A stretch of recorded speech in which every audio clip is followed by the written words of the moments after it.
The empty supermarket shelves we got used to seeing in 2020 could soon be making a comeback. But this time it's not because of overzealous shoppers stocking up on toilet roll and pasta.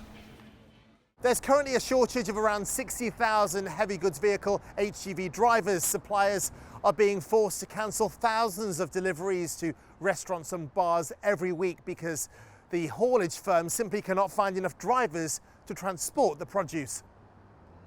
The main challenge is with products with a short shelf life. Fresh fruit and vegetables need to get from field to fork as quickly as possible. Though driver shortages have been a logistical issue for years, the COVID-19 pandemic, test and trace isolation, and the suspension of driving training have all greatly intensified the problem. If it is getting to the point where literally we can't get the items on the shelves for the consumers, then yes, drastic action will need to be taken. And whether that means, sort of bypassing current legislation, temporary visas, etc., then yeah, that can only be a good idea.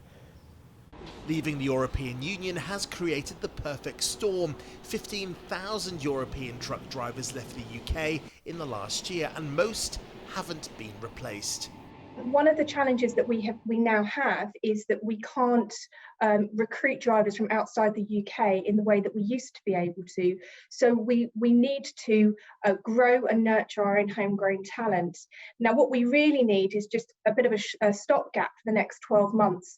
The government's offering short visas for seasonal workers to pick fruit and vegetables, but we also need the lorry drivers to make sure they get on the shelves. While Brexit has been one of the barriers, one of the bottlenecks we have been facing the last year or so, year and a half, and in fact, yes, it has been a bit disruptive because of the border controls added to the additional issues generated by the pandemic, meaning, tests, etc. And this all is leading to delays and of course, suffering of our customers. And it's not just Brexit. Lockdown easing, staycations, and the Euro football celebrations have all added to more consumer demand.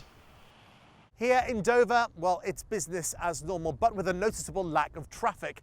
Less lorries and less tourists as France remains in amber. But the question is, what's the remedy? How do we fill thousands of driver positions across the UK? Perhaps logistically, not so easy.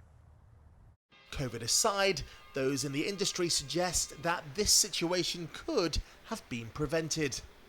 I remember probably more than 2 years ago now, sitting in a meeting with the Department for Work and Pensions and with the Secretary of State for that department at the time.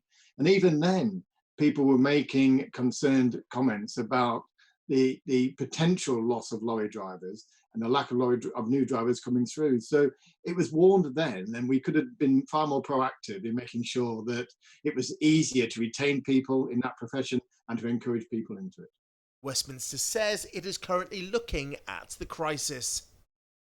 We're working with industry and have already taken action on HGV driver shortages, including ramping up vocational test capacity and funding apprenticeships. However, most of the solutions are likely to be driven by industry, with progress already being made in testing and hiring, and a big push towards improving pay, working conditions and diversity.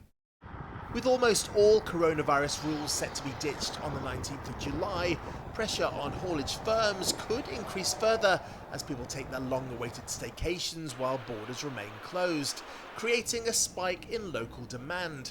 Some industry leaders are even calling for the army to get involved to keep the supply chains flowing. Because without a massive hike in lorry driver numbers or a decrease in rotting stock, even if the sun doesn't shine, it might still turn out to be a sticky summer. Martin Andrews, RTUK, Dover.